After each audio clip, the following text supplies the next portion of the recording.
Okay, Q&A. We haven't had a Q&A in a long time. It's crazy we used to have one every Friday. Yeah. Yeah, hopefully you have Qs. Yeah. Okay, well, because it just came up multiple times over the past few days, um, do you have suggestions or insight, whatever, as to when you're with Rav or here at Rav Pesach, Yeah. on like off time, whether to talk with him about ideas or like give him the out and just like talk about other things? Okay. Yeah, that's a good question. So I'll tell you the first thing that comes to my mind. I know this is very different. You know what I'm going to talk about, right? Rabbi's house. Yeah, Rebbe's house. Yeah, right, right. So I'll say it anyway. Is that back when we used to go to Rebbe's house a lot more, people still go, right, for meals. But I think it was much more of a thing with like lots of yeshiva guys, and they always used to pelt him with questions through the entire meal. And it got to the point where Rebbitzin asks me and then Hillel Wolf were the two people in charge of making sure that the guys don't use the time to ask Rebbe questions, because now that's not exactly addressing your question, but I just want to use it as an example because first of all, it was family time, you know, so that's clue number one, which is context matters. Okay. Secondly, I'm sure it was downtime for Rebbe, Yeah. in a certain sense. Like this is also back even when he used to be, giving shiur on Shabbos mornings. Also, this would happen especially on the Yom Tov meals, let's say like after Shavua shiur, and like I'm sure he's exhausted from that. And so Rebbitzin talked to me and to Hillel Wolf and basically said, your job is to make sure that the conversation stays not on Torah and stays like life, everything like that. So I think those are two factors to take into account. Is the question was when you find yourself with Rabbeim, outside of yeshiva context or outside of like learning context, do I have any advice about whether to engage them in Torah conversation or like whatever else, so first thing is context. Second thing is like taking into account like where their head is at. Like there's even the halacha, like it's usher to ask your Rebbe a question right when he comes in, because he's getting settled or whatever, or asking him a question that's like not on topic, and obviously, Rav can be mochel that kavod. But then I think what you're really asking is in terms of your use of time and your use of like, like what's the best way for you to gain from the situation? Is that what, or you're just asking an open-ended question? I mean, I think that I think because your default interactions are going to be in a Torah setting, then you should use this downtime for whatever you're going to gain the most from. Meaning, if you find yourself thinking like, oh, I better come up with a topic to discuss with Rav Pesach, like, I don't know if that's necessarily the best angle to go at, but if you had a question that you're like, okay, I've I've wanted to have a conversation about this for a long time, I'm going to take the opportunity. Or like just there is value in the casual conversation. For me, every summer I would go back and learn with Rabbi Moskowitz over the summer. That was the highlight. And the way it would always work was it would usually be, it was in the, for the bulk of the time, for the bulk of the years, we would have usually Mishlei shiur in the afternoon. And then the shiur would be done and he'd say, okay, guys, I'm hanging. And he would hang up. And then we would sit there for like, usually me and Rabbi Aronson, sometimes Rabbi Weiss would sit there for like half an hour, 2 hours, just schmoozing, and it'd be about like, and that's really where the real like transformative discussions came, so like I think it'd be a mistake to cut yourself off from those opportunities because of some self-imposed or society-imposed pressure to like talk about certain things, so like that's what I would say. So there's value in that. Also, like, look, one of my weirdly like I'm not gonna call it a formative experience, but one of my treasured times with Rav Pesach was when I was the dorm counselor and we had to go furniture shopping, and like going to furniture shopping, like talking over what furniture would be good and like and there was nothing profound that came from it, but it was just like very seeing him interact with the salespeople, like it was definitely a valuable experience. So like I think cutting yourself off from those things and trying to make everything into like squeezing Talmud Torah out of everything. I can't say it's bad because you do have a unique opportunity to talk one-on-one, but like don't cut yourself off from the other unique experiences. And then, so that sounds like you're addressing more on the me side. And Yeah. how would you evaluate on the say on the Rav Pesach side here what to do like in that way of like for Rebbe, like don't do this to Rebbe. Yeah. You guys might want to learn from Right. from So Rebbe's side. I'll give bad advice. It's good advice, but it's bad because you can't implement it unless you could implement it. Be emotionally intelligent. Like there is such a thing as like reading the room or reading the mood, and it is something that for some reason, I don't know if it's categories of people or categories of relationships. It's like they totally fail in that regard when they're talking to their Rabbeim. It's like you can see when your Rav clearly doesn't want to engage in a certain topic or a discussion or whatever, and the person just keeps pushing and pushing and pushing. And like, you got to wonder, like, are they just missing all the cues? Are they so involved in like what they want that they don't have it? Are they intimidated and like they slip into some sort of weird like mode where like they treat their Rav as like a vending machine of ideas? Like I just don't know what's going on. Yeah. Yeah, Isaac, you have a question or a comment? Comment about this. Are you able to hear me, by the way? Yeah. Okay, good. Yeah, so just adding on to what you were saying about the benefit of having non-Torah interactions with your Rav. Yeah. I think there's something very valuable in just seeing how Talmid Chacham lives life. Yeah. How they're interacting with their Yeah. family, how they're going furniture shopping. I Right. think part of the reason why is because I think sometimes there's a tendency to like compartmentalize Torah to like when you're learning Mm-hmm. and not like seeing the like effects that it has on the way that you should be like living Yes. life. Yeah, correct. Yeah. ahead. And then when you're seeing, let's say, when you're having a conversation with your Rav, let's say, think about politics, let's say, and then like you hear how they're approaching it with chachma, and then and like like trying to like understand the people involved and whatever. Like I think that itself is extremely valuable, and Yeah, definitely. I want to just back this up that there are two mitzvos in my mind of Talmud Torah. Okay, I mean they're not just Talmud Torah, but in Hilchos Talmud Torah, you have Lilmod Torah, or as the Rambam says in the actual, I think it says Lilmod Torah or Lamda. That's strange. Is my memory faulty, or is there a different place where he says that? Is it in the Rishimos? Or whatever, to learn Torah, okay, and to teach it, okay.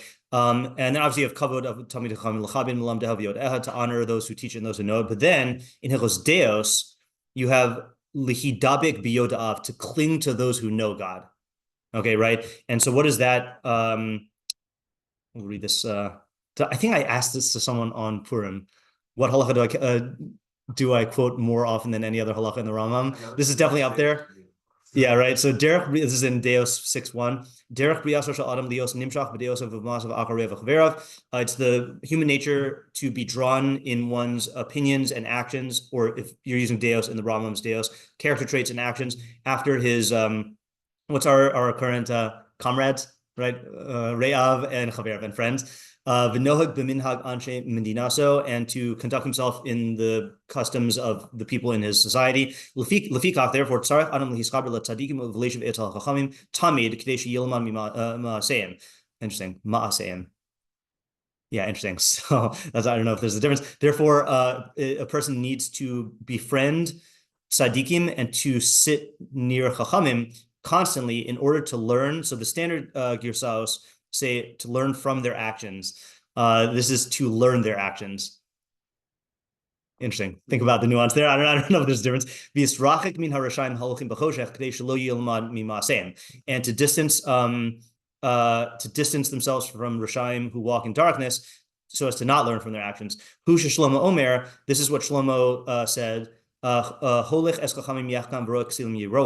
One who walks with Chachamim will become wise, and one who befriends fools will be broken. But Omer, and it says, Ashrei ha'ish asher lo halach ba'atzis rishayim. Happy / praiseworthy is the person who does not walk in the counsel of the wicked. He doesn't sit in the session. He doesn't stand in this we have a pasuk. Doesn't stand on the path of sinners. Doesn't sit in the session of scorners. Okay, but then he says a bunch of stuff. Mitzvos aseh lihidabek b'chachamim. it is a positive mitzvah to cling to chachamim, kedei lilamun mimasem. Okay, there he says mimasem, in order to learn from their actions. Shneimar, as it says, uvo sidbak, you should cling to God. Okay, v'chi efshar la'adam lihidabek b'shchina, is it possible for a human to cling to the shchina? Ella kach amru chachamim b'pirish mitzozo. Rather, this is what the chachamim said: hidabek b'chachamim v'talmidehem, cling to the chachamim and their students.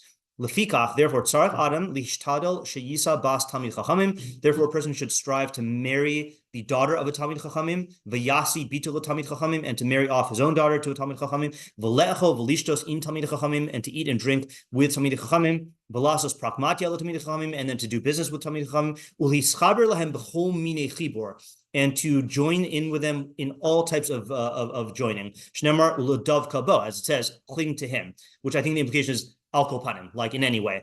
Chachamim said you should, I think that's like a difficult translation, wallow, or like, I mean, I know something that's used as wrestle, but I think like wallow in the dust of their feet and drink with thirst their words, right? So to my mind, it's like there are two channels to learn from Chachamim. There's the formal channel of Talmud Torah, and then there's the informal channel of hanging out with Chachamim or associating with them in any way possible. Yeah, Sean? Yeah, I think one further element of this is that and this could go poorly in certain circumstances, but it humanizes the person, which makes them more approachable when you do have uncomfortable conversations to have with them, which will make you more likely to be able to accept whatever halacha they're giving you. And two, I think there's also just this distancing that you can have of like, they can do this, but I can't do it. And once you see that they're just a normal human being that is doing normal human being stuff, they're like, oh, I'm not so different from them. I can get up to their level. That's a great point also. I want to give an example. I'm going to turn off the recording for this. It's recording now. Okay, new question. Okay, sure. Reminder also, this is an obvious point, but I feel like people don't do this enough, is, I know you have Q&As with other people. It's good to ask the same question to multiple people because you get different answers. Or whoever. Yeah. I mean, my question, I guess, is a bigger question. Okay. But when we talk about God bringing good into the world, there are contradictions I've seen between different Jewish texts of what it means for God to bring good. Like in Brachos, like in the Gemara, it says you have to say that God brings good and he brings bad. Yeah. Because that all comes from God. And then in the Moreh, Rambam says God never brings bad, and because bad is non-existence. Right. So what are there just different definitions of good and bad? Are they talking about in reference to how we experience it versus how it is in reality? Yeah. Okay, so it is a bigger question. I'm going to not go into that more because I think then we'll just be there the whole time. And also, for those who don't know, I am teaching Eov next year. So this is the first time in 4 years. In 4 years that I've taught Eov, and I feel like the fact that I've done so much Tehillim in the meantime is going to really lead to a level up in my Eov teaching. And so I'm, a lot of these questions, I'm going to tell you what I have thought in the past, but it's going to change. I hope. Yeah. So I am convinced of the Rambam's position in the Moreh Nevuchim that evil is not a thing. And his argument essentially is all ra'os, again, the tragedy of the word ra is, in English, you're forced to commit to evil, harm, badness, but all of those things, all ra'os, are privations. They're lack of existence or lack of actuality of existence or just potentiality without actuality. And so therefore they don't exist. And therefore you can't say that God does them directly because God only produces existence. The closest thing that God did is he created matter, which is the cause of all privation and therefore all evil, and that's indirect. So loosely we say God is Shalom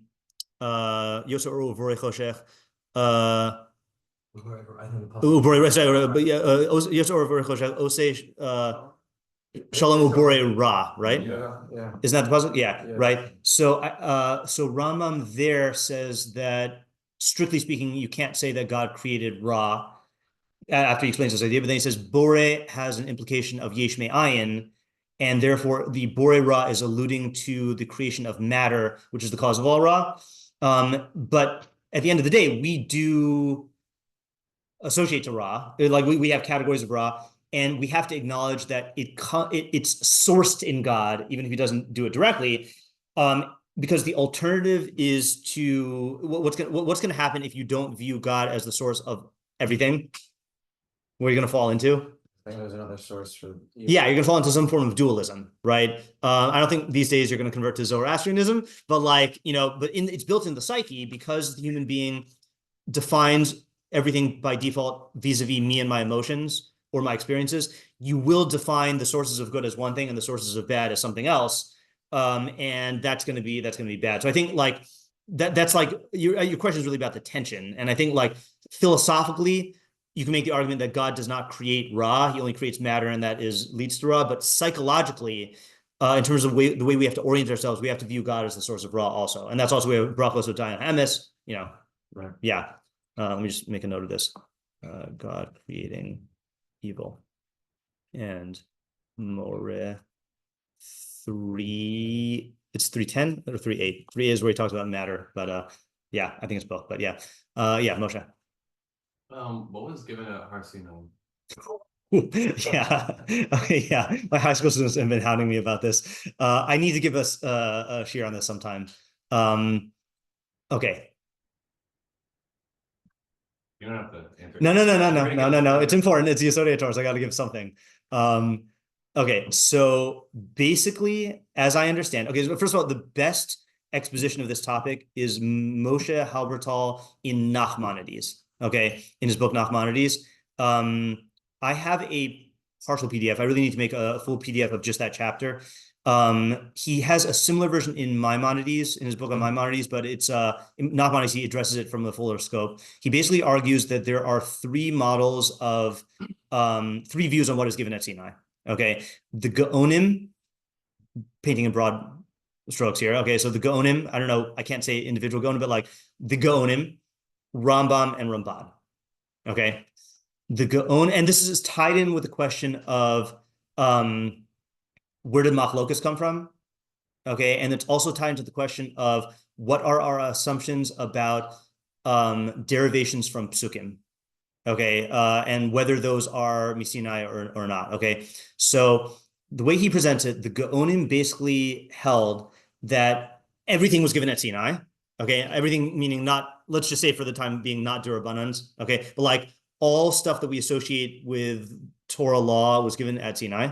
Okay, and then machlokus resulted from forgetting, distorting, whatever. There's also machlokus on application, but okay. Anyway, so when you say Torah, you mean just all the laws, not anything else. I'm not. Yeah, right now I'm only talking in halakha. Okay, I'll address the other part later. So that's the Gaonim. Rambam says that's a horrendous view, and you're going to end up disparaging Talmid Chachamim, and it's like a disgrace to stuff. So then Rambam has what is a very, to me, the most useful view, but also a lot of people have problems with it. Okay, which is that there's an easy litmus test for figuring out what was given at Sinai. Okay, halachically. If there is machlokus, then it wasn't given at Sinai. And if there's no machlokus, then you assume it was given at Sinai. Okay, so for example, I don't think anyone says ayin tachas ayin means you poke out their eye.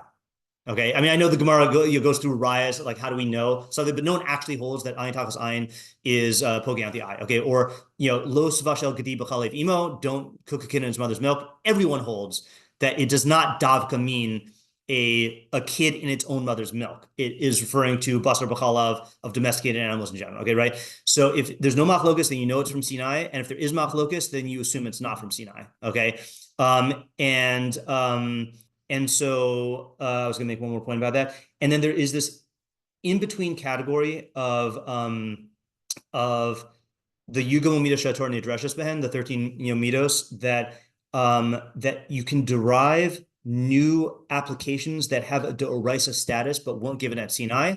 Okay, so the example that Halbertal gives is a really good one, which is, let's say you have a law that says, an American law that says no driving vehicles in public parks.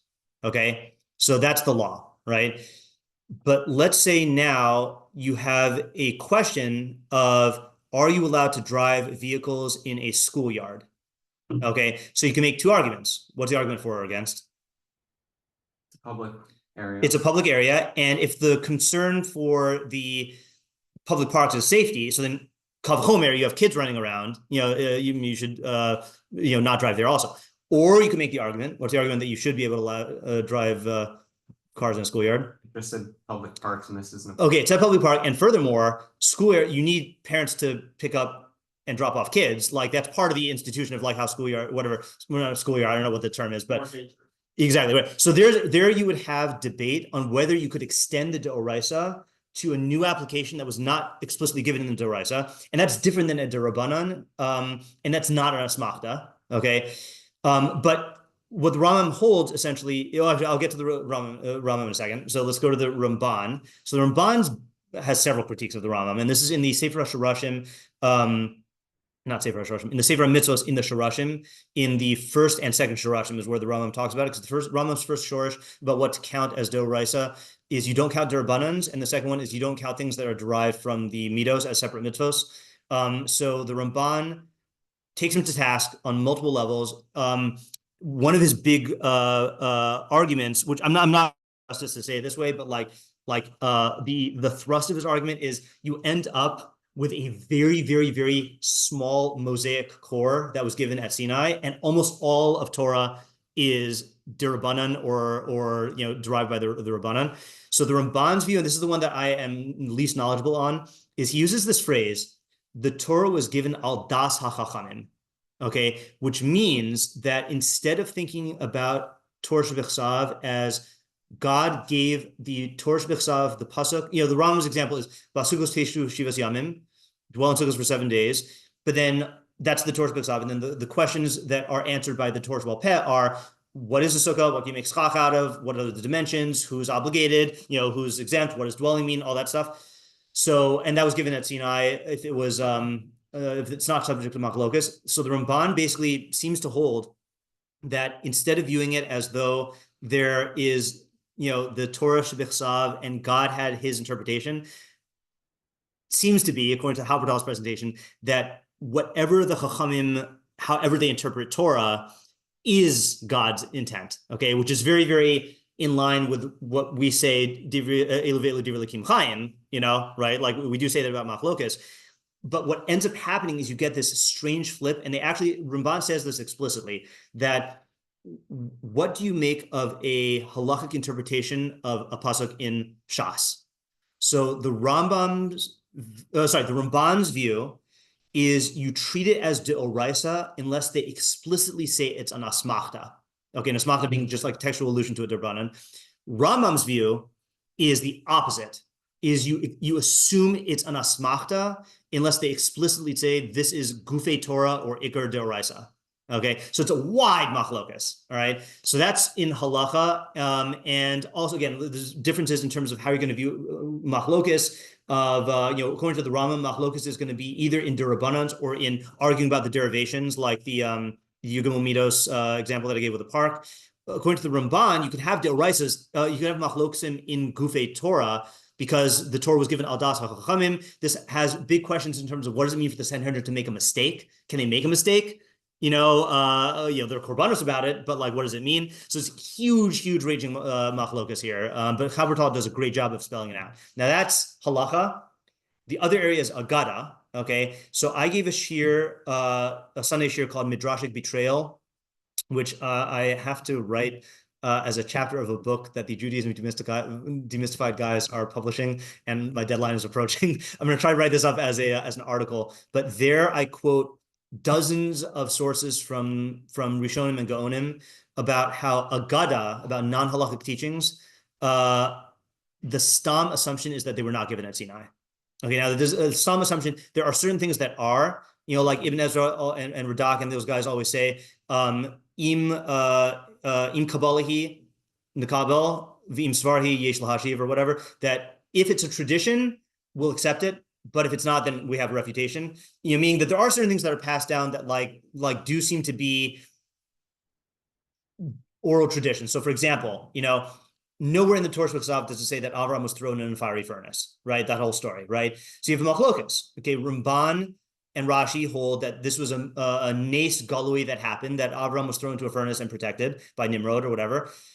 Rambam seems to interpret it as the king was chasing Avraham to kill him, and a nes was done and he got out. But Rambam does not seem to hold that this was a literal miracle. Rabag also says if it was a literal miracle, then the Torah would say it. So, but there does seem to be a Masorah that Avram faced a lethal threat from a king and like he got out, you know? So there's that, you know, there's a mistake that people make when they say that hashkafa or philosophy was not given at Sinai, you know? I think that is like, you know, taken way too far. You know, clearly when God says Shema Yisrael Hashem Elokeinu Hashem Echad, he meant something, you know? So how far do you say what you know, is it the Rambam's rigid doctrine of Yichud Hashem, you know, as developed by like, you know, Islamic, like post-Aristotelian, you know, whatever, like, you know, philosophers, like, you know, or was there something more basic? Like, I think that's up for debate, but to say that there was no philosophy given at Sinai, like, I think that's like a big problem. But by and large, the default assumption seems to be in the Masorah that non-halachic teachings were not given at Sinai. And there it is, I don't want to say it's like, you know, free game, but you're reliant on individual chachamim and individual theories. So that's why we have all these rules, all these statements. We don't bring proofs from Agada. You can't bring refutations from Agada. If you don't believe Agada, then there's nothing wrong. You know, like you have tons of statements about this. So Agada was not given at Sinai. That's the default assumption, except for particular assumptions. Yeah, Ezra? Where does masturbation fit into this?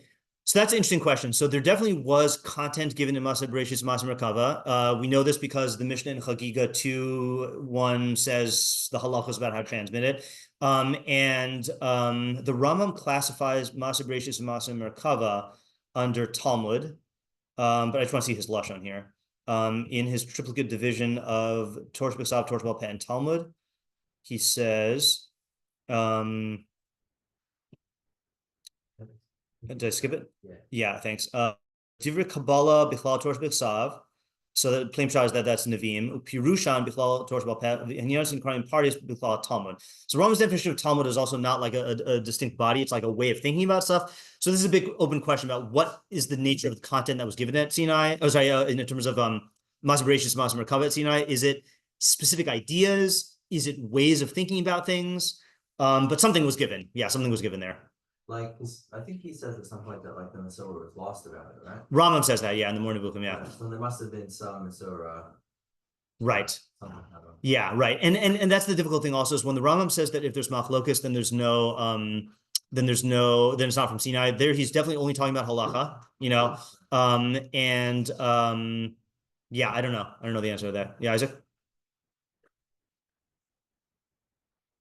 Unless Isaac's not there. Okay, next question. Hey, okay, sorry. You're there? Okay. Yeah, I was having trouble unmuting. So, yeah, totally separate question. Okay. Yeah. So, I know that you know when you've learned Torah, there's a chiyuv to teach. Yeah. You mentioned in passing. I'd say, what's the balance of like trying to teach people you know what you've learned versus you know being like versus like I'd say being like prudent about when you share things. Okay, let me know if that wasn't clear. Yeah. Versus good question. So let me tell you how I'm interpreting the question, which is we are all in a state of like there's like a spectrum within each of our like minds of stuff I know really well and am qualified to teach, and stuff I'm like involved in learning that like I might not be the most reliable person. I have knowledge. I don't, you know. So are you asking like on that spectrum, where do you pull the trigger and like start teaching that? Or are you asking in terms of devotion of time to teaching versus learning or something else? So I do want to ask you that first, the one that you said about like where, you know, about that first spectrum, but I was also saying about, I'm also asking about in terms of like social situations, like, you know, like, there's things that I've learned that like, you know, I could be, talking about right now, but obviously this is not the right setting for me to be doing that, Right. But I know that there's a principle that you should only be like sharing like chachma to someone who's like in a situation or to a person that where they're roy, and I guess I'm curious, what you'd say about like how to like navigate that. Okay, I mean, I'm not aware of a requirement to only teach chachma to people who are roy. What? Maybe if this is what Isaac's asking, Yeah. that we don't just throw information at people and don't just throw ideas at people all the time. We are selective in particular when we do. Mm-hmm. Isaac, is that part of what you're Yes, asking? yeah. That's exactly what I'm trying to ask. Yeah. Yeah. I mean, I would say use your judgment. I mean, like, I don't know if there's rules, it's related to the first question that W was asking of like, if you're going to go and try to like talk Torah at Rebbe's family meal, like that's not the best time to do that, but I would say for me, I'll tell you I'll tell you my answer. I have a very easy answer and it might not be right. But this is what I've done is, at the end of Talmud Torah 5, Rambam says, Kishim shehatamidim chayavim b'chavod harav, kach harav tzarich lachabed es hatamidav l'karvan. So just as students are obligated in the honor of their Rav, so too the Rav needs to honor his students and to bring them close. Kach amru chachamim, this is what the chachamim said. Yihi kavod tamidecha chaviv alecha kishel chaveirach. That's machlokas in Girsa, in Chazal. Let the honor of your student be as dear to you as the honor of your peer. V'tzarich adam lehizar b'talmidav ulaovan shem habanim hamahanin ba'olam hazeh u'olam haba. And a person needs to be careful with his talmidim and love them because they are the children who benefit him in this world and the next. Talmidim mosifim chachmas harav u'marchivin libo. Talmidim increase the wisdom of the Rav and expand his mind. However we want to translate that. Amru chachamim harbe chachma lamadati mechavera yesmi rabosei m'tamida yesmi kulam. Much wisdom I have learned from my peers, more than from my teachers, and from my students more than all of them. Just as a small piece of wood or kindling can ignite a large fire, so too an inferior talmid or a small talmid can sharpen the Rav to the point where he brings forth through his questions wondrous chachma. Okay, so we know this, that you learn more from your students. So my personal policy is I engage in learning for selfish reasons. So whatever is going to benefit me the most, that's what I do. I'm not going to do it in a way that's going to be actively to the detriment of someone, because I realize that that's harmful to them, and ultimately that's going to be harmful for me if I'm not sensitive to other minds or to cover the Torah. But like the governing principle is I will talk Torah in ways that benefit me and in situations that benefit me, not out of a sense of obligation, but out of a sense of selfish pursuit of enjoyment and benefit. So for whatever that's worth. Yeah, but I think just be emotionally intelligent is like the answer is like, I'm going to turn this off for a second. Recording, you've talked about trying to bring Torah into, right. So like you got to know your audience and to the extent that I guess always lead with their interests. That's one rule of thumb I have. Another rule of thumb I have is I always ask, my students in every homework assignment, summarize it in 1 to 4 complete sentences. And if you can't do that, then you don't understand the idea clearly enough. And that should be your default answer. If a question comes up, answer it in 1 to 4 complete sentences, and then if they want to bring the discussion elsewhere, if they have more questions, they'll ask you. Don't feel the need to dump a whole shear on them, so these are to me intuitive rules, but yeah. And I just want to mention one thing also with the Roy thing. I don't know if this is what you were alluding to, but I want to clarify, because I heard someone make this mistake in Rabbi Penny Rosenthal's shear, is that that someone asked him, aren't we not allowed to teach Torah to someone who is who has bad midos? And Rabbi Rosenthal correctly pointed out that the Rambam's halacha here in 4:1, Aim lamni divrei Torah elod tamid halgun na'ad b'masav ol tam. We only teach divrei Torah to a worthy student who is beautiful in his actions, or to someone who's evenly keeled. But if he's walking, the Talmud is walking on a bad path, then we return him to the good. And we accustom him to walk on the upright path, and we test him. And then we bring him to the base midrash and teach him. So the people mistakenly think that you should not teach a Talmud who has bad midos. It's not at all about teaching a Talmud. It's about who we let into the base midrash. Okay, and that's a different. That's on an institutional level. But in terms of ro'i, like that, there's no rules that I'm aware of like don't teach certain things to certain people. I know you weren't saying that, but I just want to bring it up.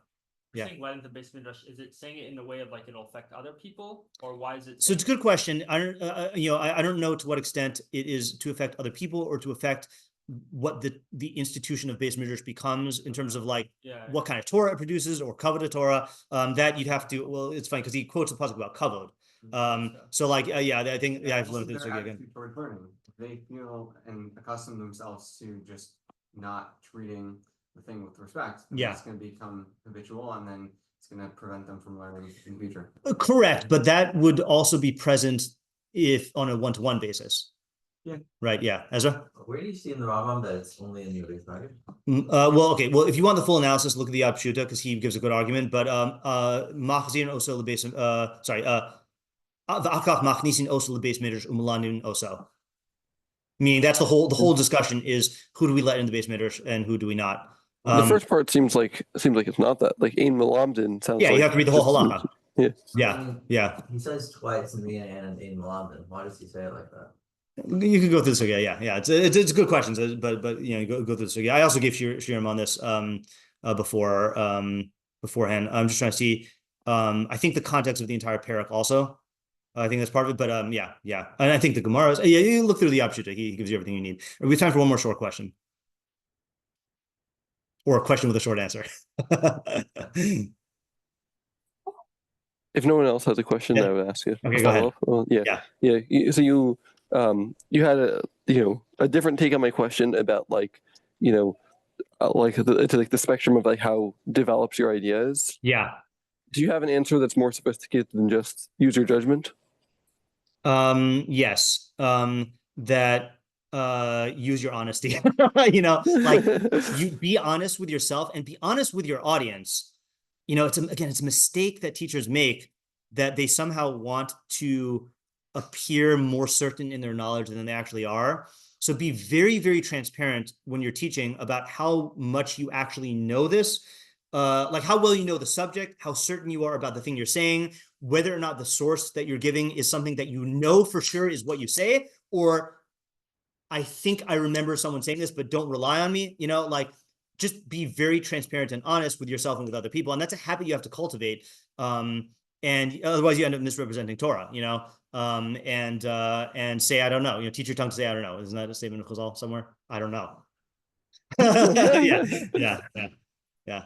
Okay. Good questions. It was a fun Q&A. I wish we had more Q&As, but you should go to more weddings in Toronto. Okay. All right, see ya.